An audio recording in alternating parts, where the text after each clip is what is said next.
প্রিয় ভিউয়ার্স, শখের রাজহাঁসের খামারের পক্ষ থেকে যারা দেশে বিদেশে কাছে এবং দূরে থেকে যে সকল ভাই বোন বন্ধুরা আমার ভিডিওর সাথে সম্পৃক্ত আছেন, তাদের সকলকে প্রীতি ও শুভেচ্ছা জানিয়ে শুরু করছি আজকের নিত্য নতুন ভিডিওটি। আশা করি সকলেই ভালো আছেন, সুস্থ আছেন। চিরসবুজের বাংলাদেশ, চিরসবুজের সমারোহ আছে বলেই পৃথিবী এত সুন্দর।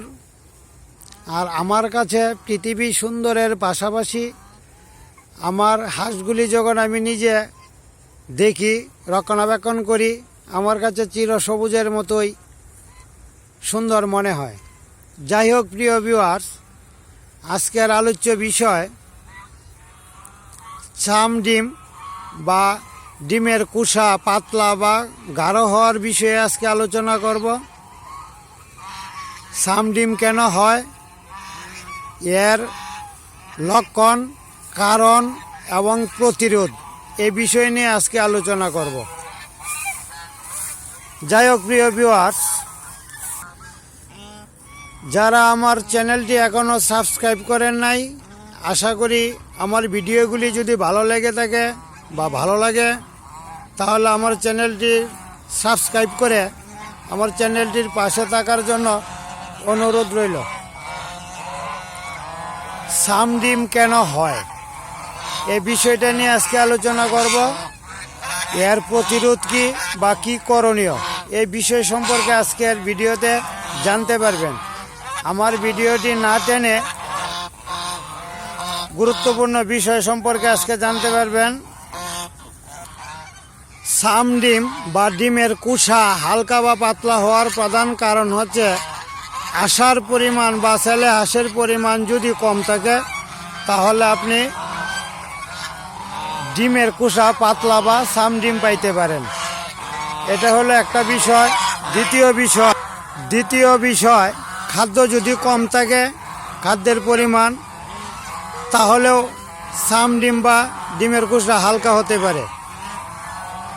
যদি ডিমের কুসা হালকা বা পাতলা হয়, তাহলে এই ডিম থেকে আপনি বাচ্চা পাবেন না। তার মানে খামারের জন্য আপনার বিশাল লস হইতে পারে। এখন বিষয়টা হচ্ছে ডিম পাতলা হওয়ার একটা বিষয়, আর একটা বিষয় হচ্ছে ডিমের কুসার উপরে কষকষে থাকে। যদি কষকষে ভাব থাকে, তাহলে এই ডিম থেকেও আপনি বাচ্চা আশা করতে পারেন না, তার মানে বাচ্চা হবে না। যদি ডিমের কুসা হালকা বা পাতলা হয়, এটাকে আমরা চাম ডিম বলি।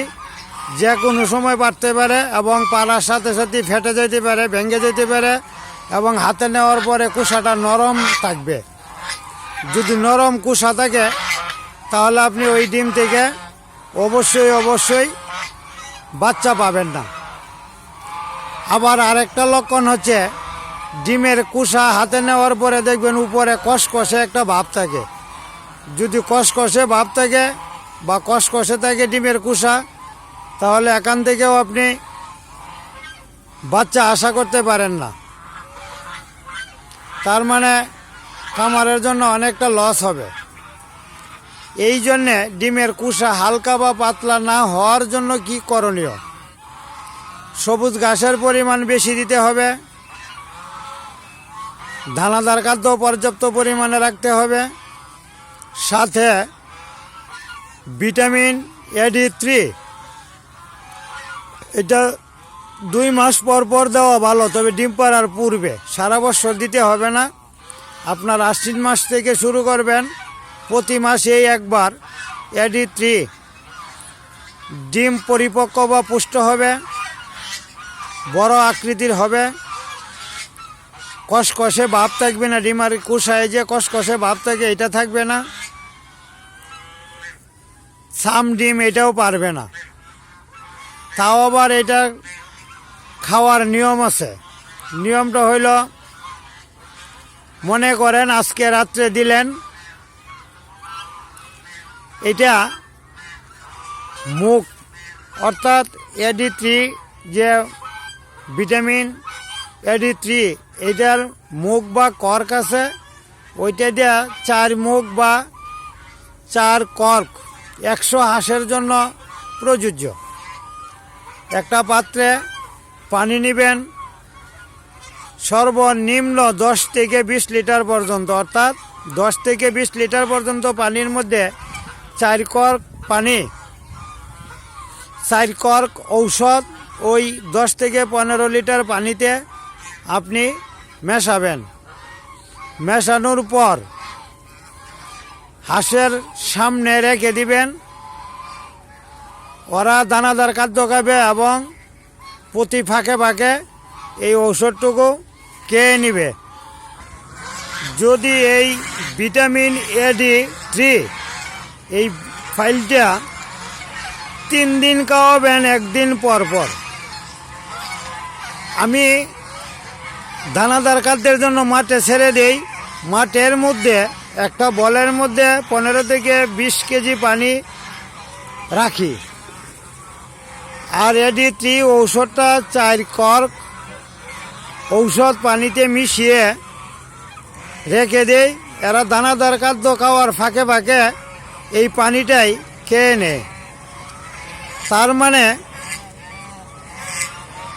ভিটামিন AD3 দেওয়ার কারণটাই হচ্ছে ডিমের কুসা যাতে শক্ত থাকে, ছাম ডিম না দেয়, এবং ডিমের উপরে কুসাটুকু যেন কষকষে না থাকে। আমি আজকেই পরবর্তী ভিডিওতে, অর্থাৎ আজকে 18/12/2024, অর্থাৎ ডিসেম্বর মাসের 18 তারিখ, আজকেই বিকেলবেলায় আমি আরেকটা ডিমের ভিডিও দেখাবো। আমার ডিমগুলি কতটুকু বড়, আকার আকৃতি কীরকম এবং পরিষ্কার কীরকম, এই বিষয়টাই আমার পরবর্তী ভিডিওতে আজকেই পাবেন। এখন আমি আপনাদের সাথে এই বিষয়টা আবারও শেয়ার করলাম এই জন্যেই, যাতে আপনারা যারা খামার করেন তারা অবশ্যই ডিম পাড়ার পূর্ব মুহূর্তে AD3 1 দিন পর পর, আজকে খাওয়াবেন, কালকে অফ দিবেন, অর্থাৎ বন্ধ রাখবেন। পরবর্তীতে আবার পরের দিন, কালকের দিন পরের দিন, অর্থাৎ 3য় দিন আবার দিবেন, 4র্থ দিন বন্ধ। তাহলে 3য় দিন খাওয়াবেন, 4র্থ দিন বন্ধ, 5ম দিন খাওয়াবেন, 6ষ্ঠ দিন বন্ধ, 7ম দিন, 3 দিন থেকে 4 দিন এই ওষুধটুকু খাওয়াবেন। এই মাসের মধ্যে আর খাওয়াতে হবে না, পরবর্তী মাসে আবার এই ওষুধটা দিবেন। এতে করে খামারের জন্য অনেক উপকার হবে, আপনার লাভ হবে বেশি। দাম খুবই সীমিত, 120 টাকা দাম, স্কয়ার কোম্পানি। এটা খাওয়ালে আপনার খামারের জন্য সবচেয়ে বেশি ভালো হবে। আর আজকে এই পরবর্তী ভিডিওতে আমি আমার বাচ্চার ভিডিও, অর্থাৎ উমে বসার ভিডিও আমি আপনাদেরকে দেখাবো। পরবর্তী ভিডিও দেখার জন্য আসলেই আপনাদের সকলকেই আমন্ত্রণ রইল। আর যারা আমার চ্যানেলটি এখনও সাবস্ক্রাইব করেন নাই, সাবস্ক্রাইব করে নিত্য নতুন ভিডিও পাইতে আমার চ্যানেলটির পাশে থাকবেন।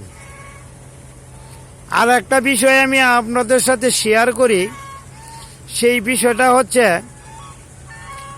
আমি গত 2-3টা ভিডিও আগে, অর্থাৎ 12 তারিখের একটা ভিডিওতে বলেছিলাম যে বাচ্চা বিক্রি করব না মানুষের অতিরিক্ত চাপের কারণে।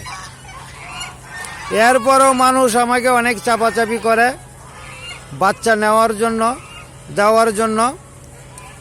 আমার একটা বেজ 25 থেকে 28-এর ভিতরে একটা বেজ উঠবে 17টা হাঁসের।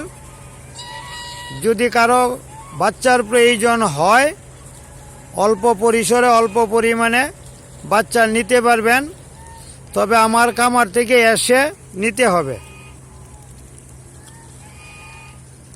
আর ডেলিভারি দেওয়া বা আমার এইখান থেকে পাঠানো, আপনি ওইখানে থাকবেন, পৌঁছিয়ে দেওয়ার দায়িত্ব এটা আমি নিব না।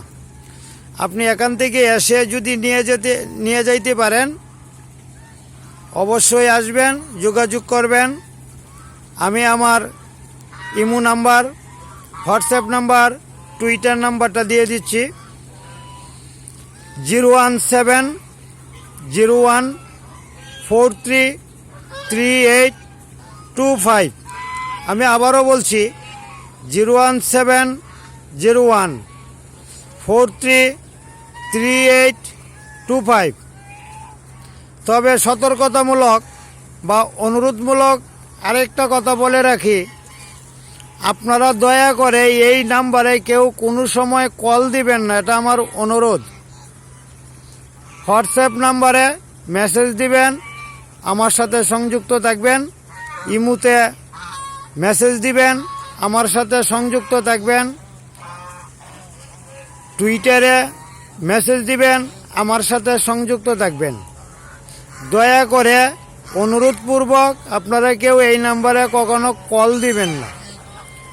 আর কল দেওয়ার জন্য আমি আপনাদের আরেকটা নাম্বার দিয়ে দিচ্ছি, এটা আমার ডিসক্রিপশনে আছে। আমার ইয়াতে যাবেন, চ্যানেলে যাবেন, গিয়ে ডিসক্রিপশনে চাপ দিবেন, ভিতরে নাম্বার দেওয়া আছে। তবুও আমি বলে দিচ্ছি আমার নাম্বারটুকু 01920085860। আমি আবারও বলছি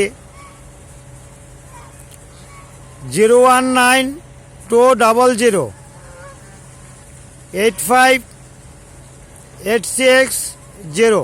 এই নাম্বারটা শুধু কল করার জন্য। সন্ধ্যা 7টা থেকে রাত্রে 12টা পর্যন্ত কল দিতে পারবেন।